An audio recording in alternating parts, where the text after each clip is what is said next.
hani fitne sokanlar, dedikodu yapanlar, işte bir yere çomak sokmaya çalışanların ocaklarına incir dikilecek. Yani bütün güçleri, her şeyleri elinde bulunduran kişiler işte bugün birbirlerine düşüyor ve birbirlerinin açıklarını bir şekilde ifşalar ederek bir şekilde birbirlerinin hani böyle ocaklarına incir dikiyorlar. Şu anda hala dünyanın lider ülkesi ekonomik olarak Amerika, askeri güç olarak Amerika. Fakat bu böyle kalmayacak. Çok kutuplu bir dünyanın içerisinde çok kutuplu bir sürü güçler olacak ve bunlardan bir tanesi de ülkemiz olacak. Ve sizler bu kutbun, bu güçlü alanın içerisinde şimdi neler yapabilirsiniz? Emin olun ki siz de hani bu ülkeyi yöneten bir enerji olsaydınız, hani Allah'ın bir vazifelisi ya da bir meleği olsaydınız, Türkiye'ye neler yapardınız? Batıdan beslenmek ayrı bir şey, batıcı olmak başka bir şey. Batıcı olanlar batar.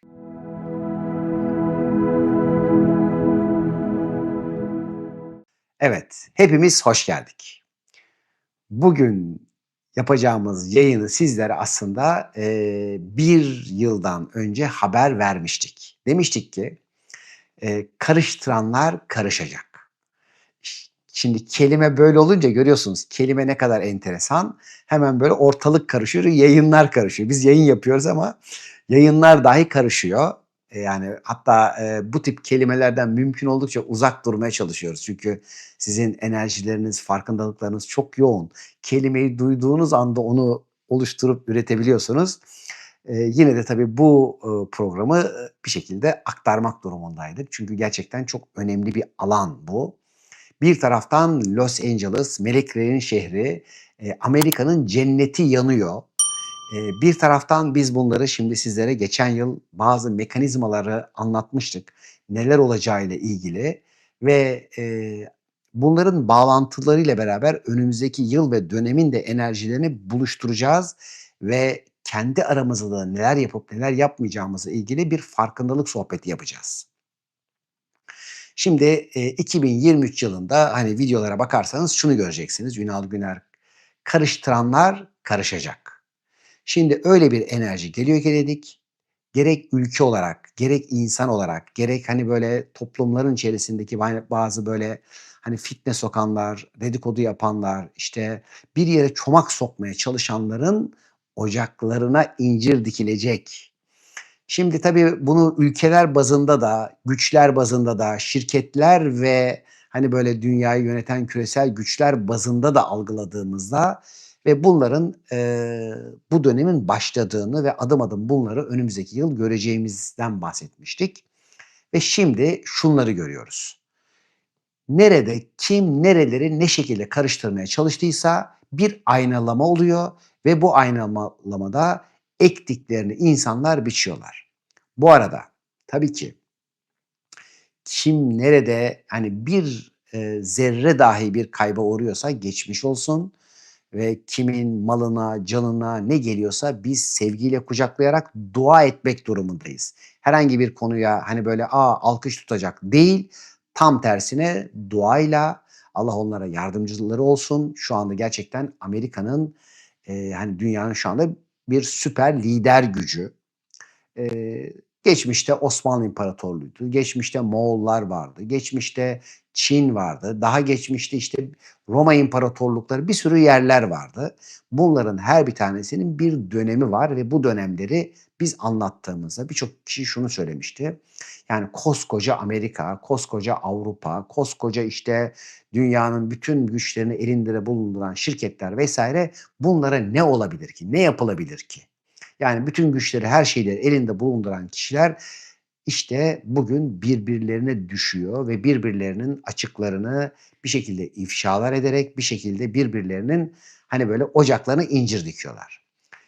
Bizim için buradaki bilgi önemli. Kendimize mal edeceklerimiz önemli. Biz yani siyaset ya da herhangi bir şekilde birinin hani olumsuzluğundan bir sevinecek değil, tam tersine burada bize ne anlatılıyor?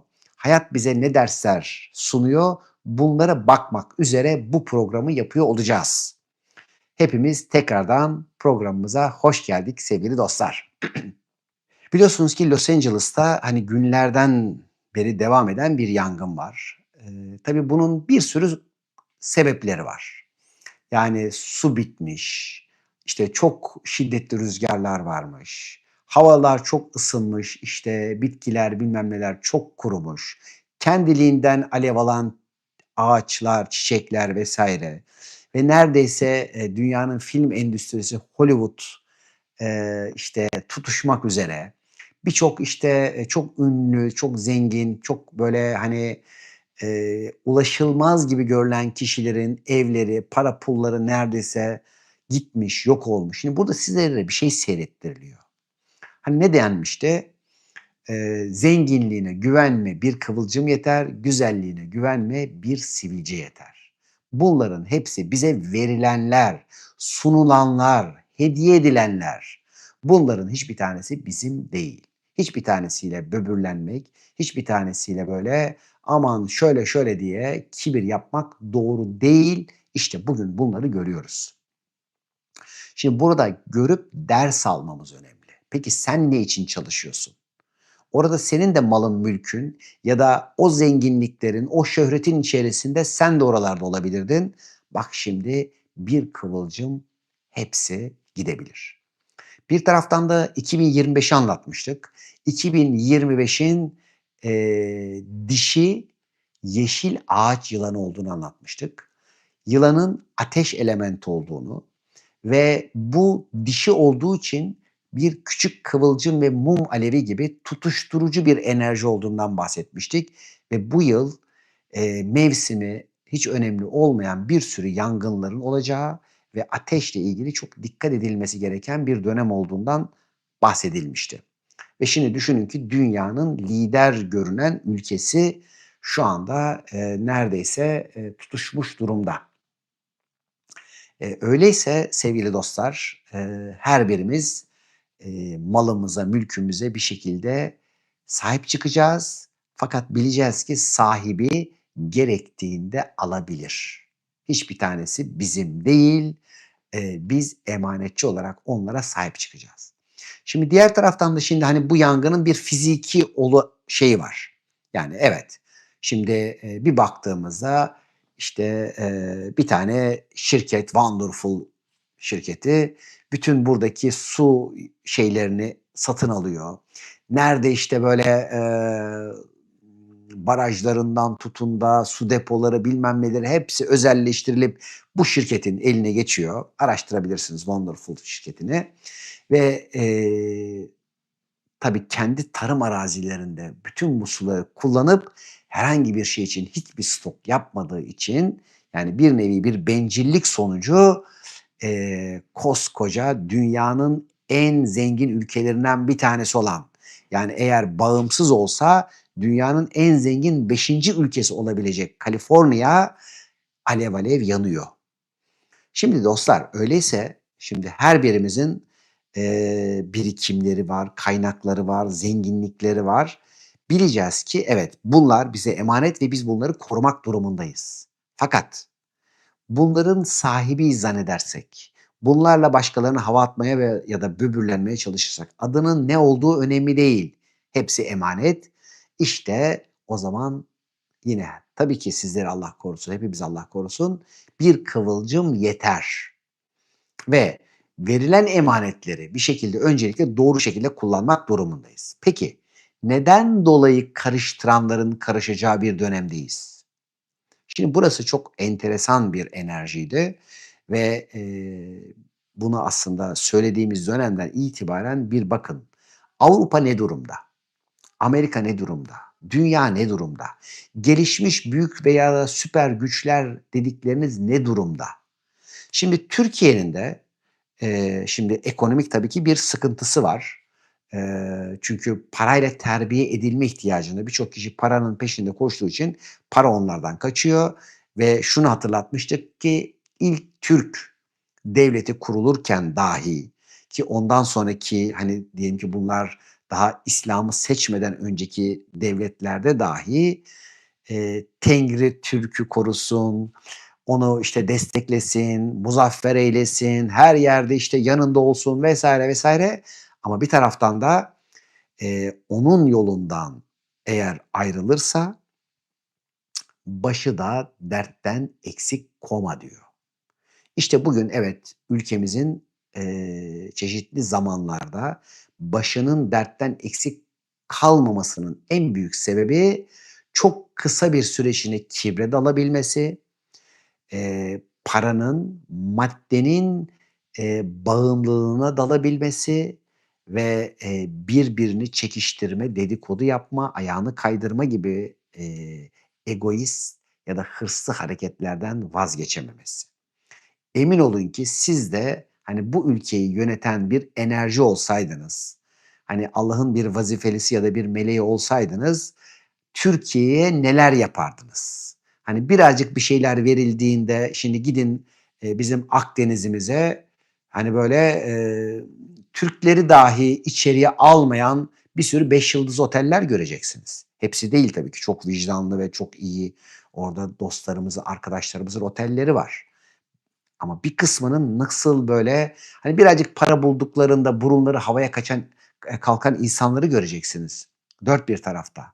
Çalışmayı böyle, aşağı gören, yaptıkları işte böyle burunları büyüyen bir sürü insanlarımızı göreceksiniz. Onun için emin olun, hiçbir şey tesadüfen olmaz. Her şey bir liyakat ya da başka bir anlamda bir müstehaklığın sonucudur. Ama bu şu demek, an içinde bunlardan özgürleşip kurtulabilir ve yepyeni farkındalıklarla bu alandan çıkabiliriz. Bakın, onun için her biriniz, hangi ekonomik seviyede olursanız olun, hangi güçte, hangi durumda olursanız olun, öncelikle tevazu içinde olmak durumundasınız. Diyelim ki paranız var, diyelim ki bilginiz, diyelim ki mevkiniz, diyelim ki çok dostlarınız, arkadaşlarınız var. Ama izin verin sizin Allah'ınız olsun. Benim yanımda ve arkamda, doğruluğu ve dürüstlüğüm yanımda, onun himayesi var. Rahman ve Rahim'in himayesindeyim. Çok şükür diyeceğiniz halde olun. Çünkü hepsi gidebilir ama o sizin yanınızdadır. Siz izin verdiğiniz süre içerisinde. Onun adı neyse, ne diye adlandırıyorsanız siz izin verdiğiniz sürece o Rahman ve Rahim olanın himayesinde olursunuz. Diğer taraftan tabii ki yeryüzünde de hani biraz önce anlattığım gibi birileri çevreye belki Amerika'da rüşvetler verdiler, bir sürü paralar verdiler. O su istasyonlarını, su sistemlerini alabilmek için neler yaptılar oradaki çeşitli aileler. Ki hani benim çok sevdiğim, böyle yurt dışında içtiğim Fiji su vardı mesela. O dahi Fiji Water, o dahi o şirketin yani, öyle diyeyim. İşte bir sürü böyle Amerika'nın kullandıkları, çerezinden, fındığından, fıstığından bütün şeyleri yöneten bir şey. Bütün su sistemlerini alıyor ve koskoca dünyanın beşinci büyük ekonomisini susuz ve yangınlara bırakıyor. Şimdi sevgili dostlar, öyleyse şimdi olanlardan biz kendimize ders çıkartabilmemiz çok önemli. Çünkü evet, dışarıda birçok şey olabilir. Fakat şimdi bir de, dünyanın şu anda bir lider ülkesi var ve lider ülkesi de şimdi dünyanın geçmişte birçok yerini karıştırmış. İşte birçok yerlerine darbeler yapmış, iç savaşlar çıkartmış. İşte, hemen yani güneyimizi Irak'ta gördük geçmişte. İşte bir sürü orada, insanlar evinden, yerinden, yurdundan oldular. Suriye'de gördük. Birçok Suriyeli evlerini terk ederek, hani, kimisi Türkiye'de, kimisi Türkiye'den Avrupalara gitti ve o zaman şunu söylemiştik. Demiştik ki benzer durumu belli bir vakitte göreceğiz. Yani bu kişilerin çocukları bu sefer tam tersine Avrupa'dan, hani, Anadolu ve Suriye'ye doğru gelecekler. Ve, 2000 özellikle 20 yılında oradaki birçok dostlarımıza, arkadaşlarımıza demiştik ki, "Ne yapın edin Türkiye'den bir arsa alın, bir ev alın. Hani, oralar böyle çok karıştığında, hani, Türkiye'de bir toprağınız olsun." O zaman, hani, böyle birkaç bin eurolara, buradan evler, araziler alan birçok dostlarımızın teşekkürleri, duaları, çok şükür ki güzel bir şekilde geliyor. Allah onlardan da razı olsun. Onlar duyup da, kendilerine fayda alabilenler. Bakın, şimdi birçoğunuz duyarsınız da, kiminiz "Ya, yaparız, ederiz." ya da nereden bilecek? Şimdi biz sadece hayatın içerisindeki çeşitli olayların bilgi ve tesirlerini size naklediyoruz. Yani hiçbir zaman da "Şu şöyle olacak." değil. Ortamın zaman zaman bir kokusu olur, bir tadı olur, bir durumu olur. Yoksa herhangi bir şekilde, hani, ne göklere bakarak ne yere bakarak değil, ortamın enerjisinin olduğu şey neydi? Karıştıranların karışacağı bir dönemin bir aynalama geleceği. Şimdi Türkiye'nin mesela ilerleyeceği ve yükseleceğiyle ilgili bazı, öngörülerde bulunmuştuk ve tabii ki bunları söylediğimizde Türkiye'nin ekonomisi ortada. Hani, Türkiye'nin para birimi, hani, ne diyelim, döviz, ₺2'lardan düşünün ki, 35-38 liralara şu anda 36 liralara kadar çıkmış. Kaç kat artmış. İşte, diyelim ki para birimleri yerle bir olmuş. Bunlar değil önemli olan. Türkiye yükseliyor. Şimdi bakın çevrenizsine. Suriye, Irak, bugün Rusya, işte diyelim ki Ukrayna, Ermenistan, çok yakın bir zaman içinde Gürcistan, İran, bunların her bir tanesi aşağıya doğru giderken Türkiye adım adım yukarıya doğru çıkmaya başladı. Tabii ki ülkelerin, 100 yıllık programları bizim yıllık programlarımız. Yani bizim bir yıl için yaptığımız programlar bir ülkenin, geleceği için 100 yılda olacak bir şeyler. Öyleyse Türkiye ne diyoruz? Yükselecek. Buraya doğru şekilde değer vermemiz önemli. Fakat şu var, Türkiye yükselecek demek, içinde yaşayanlar da yükselecek demek değil. İşte burada Türkiye yükselirken içinde yaşayacakların da yükselebilmesi için hatırlatma yapılıyor. Yani malınıza, mülkünüze, işinize, şirketinize sahip çıkmanız. Evet, fırtınalardan geçiliyor. Şu anda hortumlar var, ekonomik bir sürü kaoslar var. Sadece bu Türkiye'de değil, dünyada birçok gemi batacak. Dünyanın birçok yerlerine birçok işletmeler, büyük büyük holdingler, bankalar, banka patronlarının birçoğu gidecek. İşte bu durumlara karşı önlemler alabilmeniz için ilk 2017'de size anlatmıştım. Paranın pul olacağı ama sadece burada Türk parası olarak düşünmeyin. Bütün kağıt paralar, bütün merkez bankalarının bu durumları yaşayacağını anlatmıştık. Ve özellikle geçen sene merkezdeki 3 enerjisi bütün merkezlerin ve ortaların, bir kargaşa içine gireceğini ve bu kargaşa içerisinde de, bir sürü olaylar olacağını söylemiştik ve bu yılda orada hastalık var. Bütün merkez bankaları, merkez otoriteler, merkezde olan ne varsa hasta olacak. Oralarda, emm, artık tutuşacak ve ondan sonraki dönemde de silinip gidecek birçoğu. Ama bu yıl oralardaki rahatsızlıkları göreceğiz. Dünyanın bütün her tarafındaki merkezler neresiyse, ülkelerin merkezleri, şehirlerin merkezleri, işte merkez komiteler, merkez bilmem neler buralarda şimdi bir rahatsızlığın olacağını söylemiştik. Diğer taraftan şimdi işte bu küçücük kıvılcımlarla yani dişisel, hiç öyle çok büyük olmayan ama çok küçük şekilde sebeplenerek olan durumları anlattıktan sonra bir sürü yerlerde doğalgaz patlamaları kıvılcımlarla, birçok yerlerde, işte, yangınlar, birçok yerde, işte, şimdi dünya yani Amerika'nın en büyük yangını şu anda. Hani, şimdilik $150 milyar civarında bir zarardan bahsediliyor. Düşünün ki bizim, yani Güneydoğu Anadolu bölgesinde, olan depremimizde, 6 Şubat depremimizde, hani, 10 tane şehrimiz neredeyse %80, %90 bir yıkım aldı. Hani, bu dahi 100-104 milyar dolar civarındaydı. Şimdi düşünün ki orada, daha yangın henüz söndürülebilmiş değil ve söndürülebilme ihtimalinde şu anda hâlâ %0 olarak görülüyor. ve gittikçe artıyor ve, hani, etraftaki komşular da yardım da etmiyor. Düşünün ki sen şu partidensin, ben bu partidenim diye ayrımcılıklar var. Ki çok az geçmişte de diğer, hükümetin zamanında da, sakın ola ki, hani, demokratlar cumhuriyetçilere, cumhuriyetçiler demokratlara bir savaşın aslında, başlangıç enerjilerini görüyoruz. Bunların her bir tanesi adım adım bakın bir şeyleri getiriyor.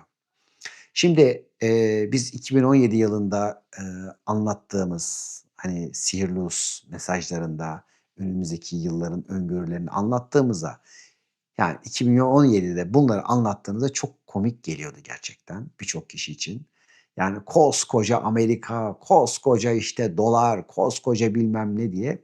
Şimdi bugün biraz daha görebiliyorsunuz. Şimdi arkadaşlar, burada şu güçte, şu halde olmanızın bir önemi yok. Evet, şu anda hala dünyanın lider ülkesi, ekonomik olarak Amerika, askeri güç olarak Amerika. Fakat bu böyle kalmayacak. Çok kutuplu bir dünyanın içerisinde çok kutuplu bir sürü güçler olacak ve bunlardan bir tanesi de ülkemiz olacak. Ve sizler bu kutbun, bu güçlü alanın içerisinde şimdi neler yapabilirsiniz? Ekonomik olarak, gelecek, işte diyelim ki üretimleri olarak, maddi ve manevi kendi hayatlarınızı, yerlerinizi, yörelerinizi, topraklarınızı nasıl değerlendirmelisiniz?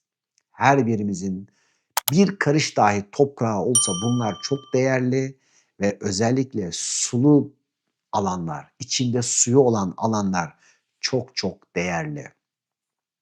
Bu sebeple nerede yeraltı suları varsa, güzel tertemiz sular olan yerler varsa gidin hala oradan araziler alın, mülkler alın. Hani maddi ve manevi olarak kendinize burada güzel alanlar inşa edin.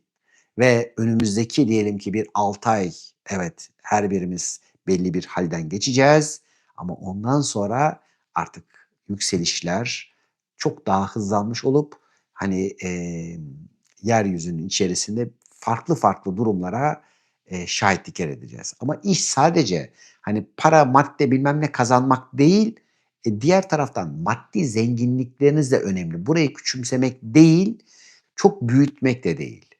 Maddeyi ve ruhu dengeli bir şekilde ilerletebilmemiz önemli. Her birinizin bir taraftan manevi zenginlikleri kazanarak, ben şimdi huzurum için ne yapabilirim? Manevi rahatım ve konforum için neler yapabilirim? Şimdi bir sürü bizim de ne yapıyoruz?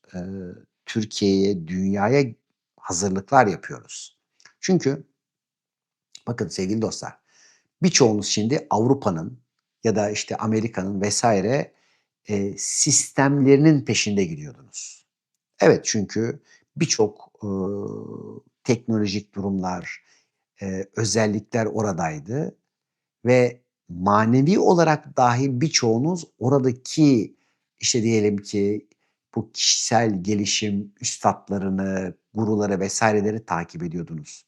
Tabii ki burada da çok gerçekten vazifelerini doğru ve iyi yapanlar olduğu gibi birçoğunun da aparat olduğunu da hatırlayınız.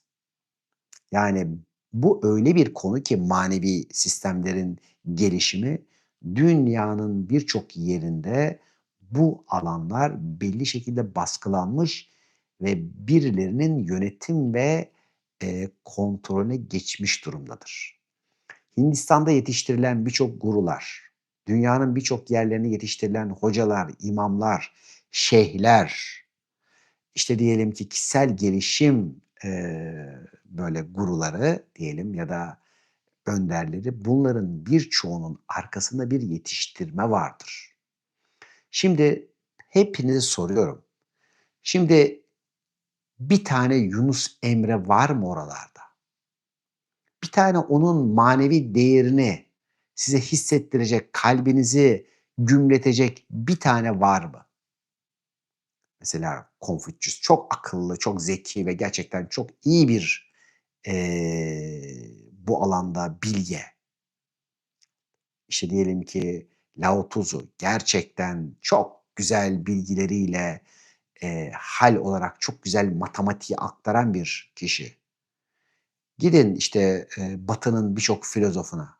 Var mı bir tane Mevlana? Bir tane Yunus Emre var mı? Peki neden Anadolu'dan Batı'ya dönüyorsunuz? Neden Batı'da arıyorsunuz? Batı'dan tabii ki beslenelim. Tabii ki Batı'nın birçok değerlerinden faydalanalım. Bugün Eflatun dediğimiz bir peygamberdir. Pisagor dediğimiz bir peygamberdir. Buda dediğimiz bir peygamberdir. Bunların tabii ki öğretilerinden, bilgilerinden de faydalanalım. Ama ben size soruyorum, var mı bir tane? Bir tane Yunus Emre'nin içinizi titretecek şiirinden var mı? Göremeyeceksiniz. Şimdi oralarda da az şeyler yok. Bakın, tabii ki var. Akledelim. Birçok filozofun, felsefe üstadının çok güzel bilgileri var. Bunlardan faydalanalım. Sadece batıdan beslenmek ayrı bir şey, batıcı olmak başka bir şey. Batıcı olanlar batar. Batıdan beslenip faydasını alalım. Orada gerçekten çok güzel teknolojiler, gelişmeler, ilerlemeler, manevi olarak dahi çok güzel sistematikler var. Çünkü Doğu yeteri kadar sistematize etmeyi beceremez. Bu konuyu evet, gidin Uzak Doğu'ya, Uzak Doğu dinlerine. Bunların birçoğunu Batılılar derleyip toplayıp anlatmıştır. Çünkü Doğu'nun böyle bir derdi yoktur. Kişi ister anlasın, ister anlamasın. Hatta hak etmeyen anlamasın diye sırlar, bir sürü bohçalar içine koyar. Bir zeni, zen ilmini bir batılı anlayamaz, batı zihni anlayamaz. Bir Mevlana'nın derinliğini çok az batılı anlayabilir. Yunus Emre'nin şiirlerindeki gönül kavramı batının dilinde yok ki anlasın. Şimdi bu herhangi bir yeri ne küçümsemek ne büyütmek. Bizim de kendimize göre eksiklerimiz var. Biz de yeteri kadar sistematize edemiyoruz. Biz de kendi değerlerimize yeteri kadar sahip çıkamıyoruz. Ya da aşırı abartıp o kibir ve kompleksle bu sefer küçümsediklerimizin önünde eğilmek durumunda kalıyoruz. Dünyadaki bütün bilgiler, ilimler hepimiz için. Yani İsrail'in bayrağı da mührü de senin benim için, Hristiyanlığın hacı denilen şey de senin benim için. Hatta Gamalı haç da her birimiz için. Bunların hiçbir tanesi herhangi bir kişinin, bir kurumun, bir partinin özelinde olacak şeyler değil. Bunların hepsi dünyanın miraslarıdır. Hatta Mu'nun sembolüdür. Mısır'ın sembolleridir. Milattan önce 8000 yıllarında Anadolu'nun içerisinde Türklerin sembolleridir. Diyeceksiniz ki biz 1071'de gelmedik mi? Onu o tarihi o şekilde yazanlara soracaksın.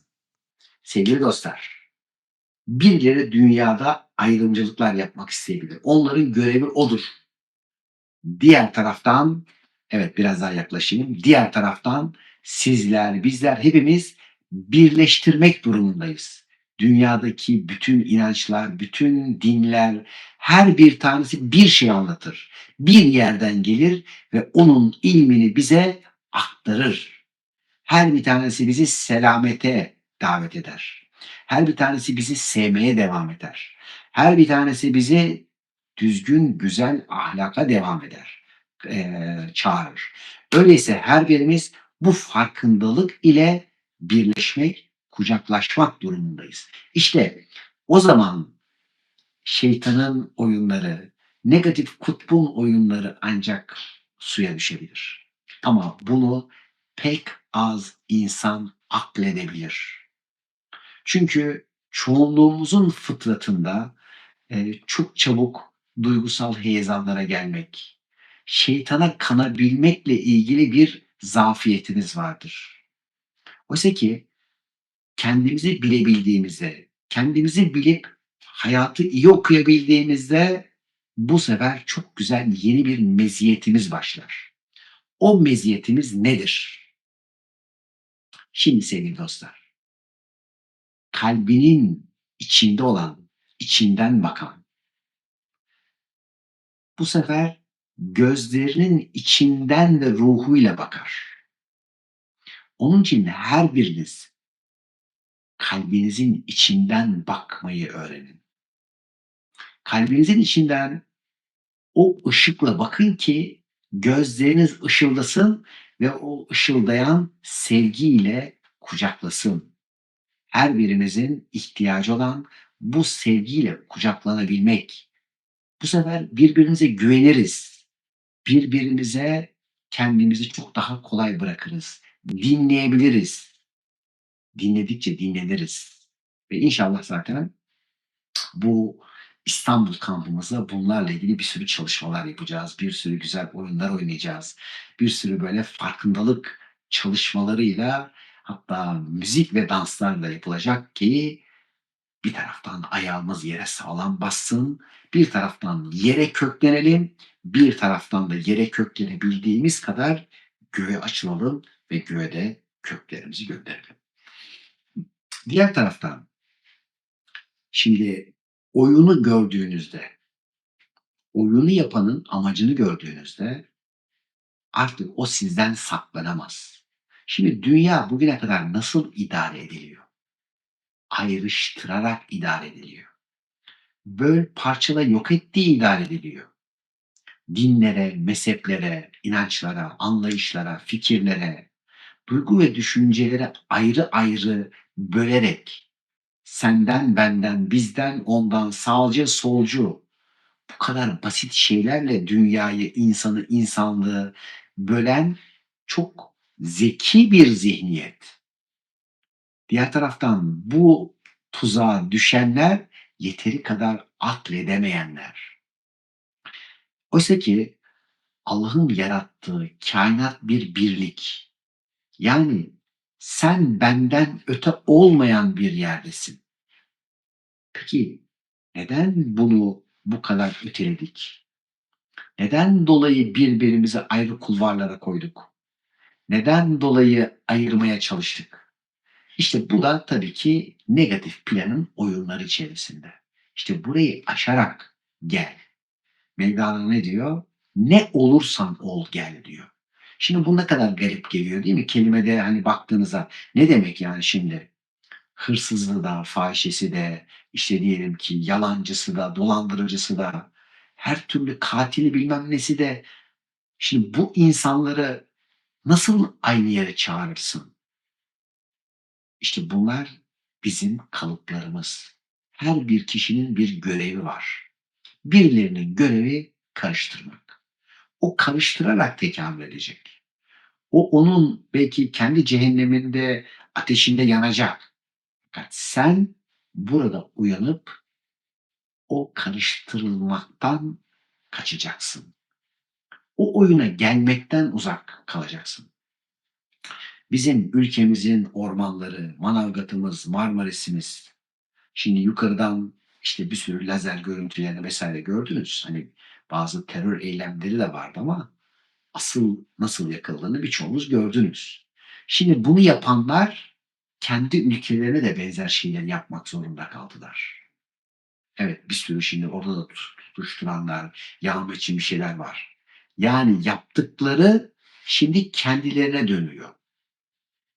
Biz de onun için herhangi bir insana olumsuz bir davranışta bulunacaksak 2 kere düşüneceğiz. Olumsuz bir şey konuşacaksak bir kere daha düşüneceğiz.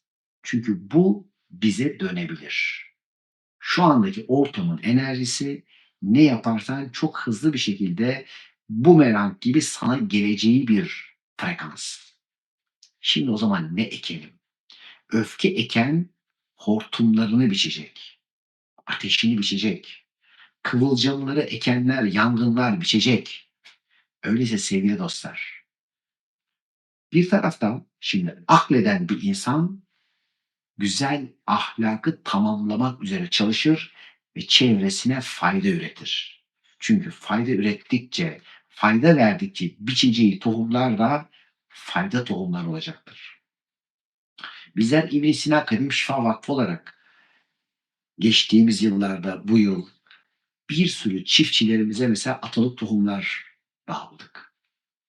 Ve şimdi onların birçoğu, hani, bir baktılar ki, yani, şimdi bugün buğdayın, işte, kilosu 8 lira, atalık tohum buğdayları 200 liralara kadar çıkmış. Yani, zengin olduk diye beni arayanlar var şimdi. Yani, düşünün 8 lira, düşünün ki 200 liralara kadar çıkan tohumlar var. Tabii biz onlar da uygun fiyata gelsin ve herkese güzel yayılsın derken, şimdi bir taraftan kıymeti bilinmeye başlıyor bir şeyin. Çünkü ötekini yetiştirmekle bunun arasında bir fark var. Bu tohumla diğerinin arasında büyük bir fark var.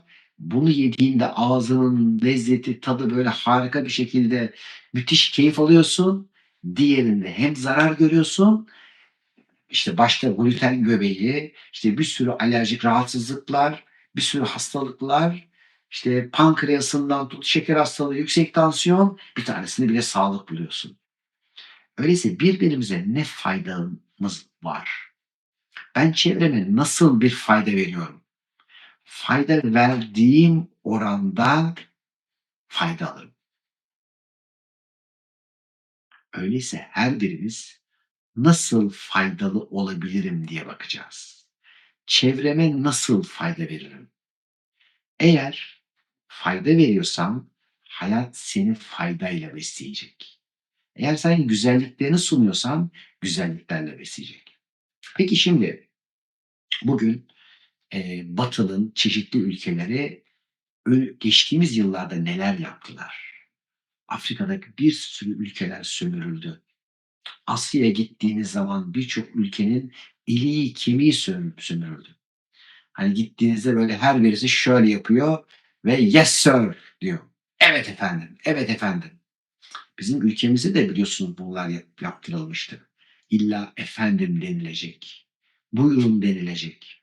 Çok şükür adım adım birçok dostumuz, arkadaşımız bunlardan soyutlanıyor ve, efendiliği kalbine veriyor, yaradanına veriyor.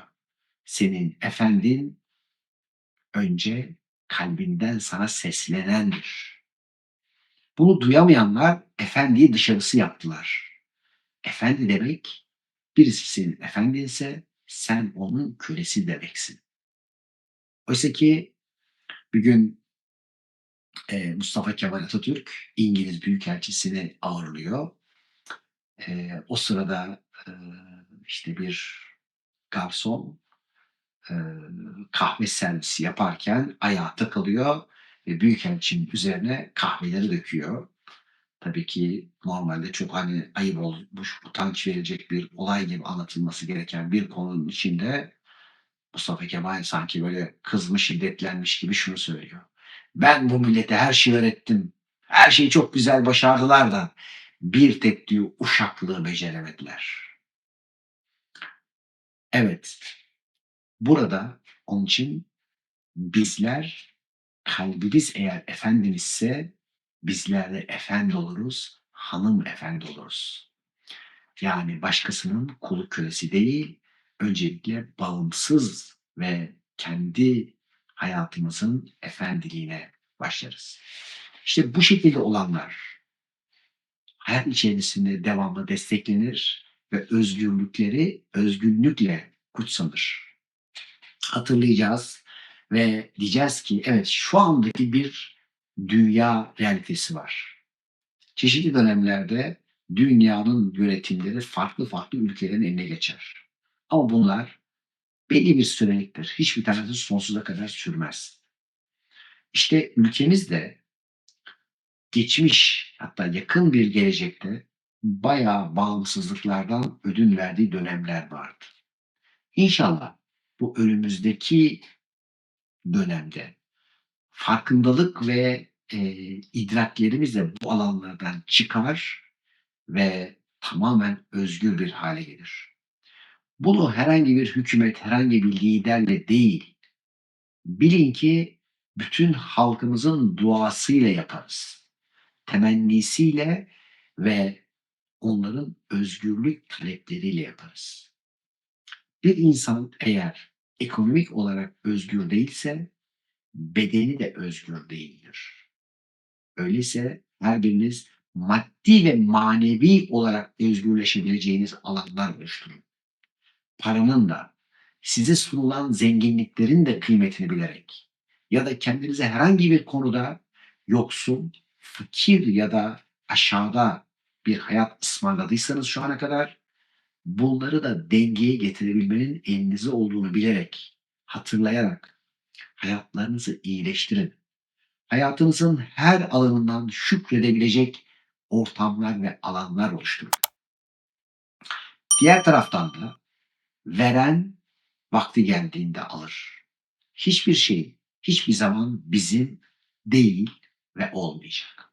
Ama diğer taraftan da verilenin tadını lezzetli bir şekilde alalım ve bu dünyanın çok güzel bir hediye olduğunun farkındalığıyla, güzel tat ve lezzetlerde, bilgide, selamlaşmalarda, şuur ve idraklerde buluşalım ki bu dünya hayatına çok şükür diyelim. Şükrederek ilerleyen olalım. Evet, birçok arkadaşımızın, dostlarımızın tabii soruları var. İnşallah vaktiyle bunları yine yanıtlayacağız. Bunları sizlerle beraber soru cevaplarımızı anlatacağız. Bugünlük böyle kısa sohbetimiz bu kadar. Hepinizi sevgiyle kucaklıyorum. Her biriniz karıştırmaktan ve karışmış enerjilerden uzak durun. Sadeliğe, netliğe ve mütevazılığa çekilin. Kendi iç dünyanızın içerisinde dışarıda her türlü ne oluyorsa bakın kendi iç dünyanıza selam verin. Rahman ve Rahim olan o himayenin içinde olun. Sevgiyle kucaklıyorum. Hoşça kalın. Bu hafta sonu inşallah vaktiyle İstanbul kampımıza görüşmek dileğiyle. Hoşça kalın dostlarım.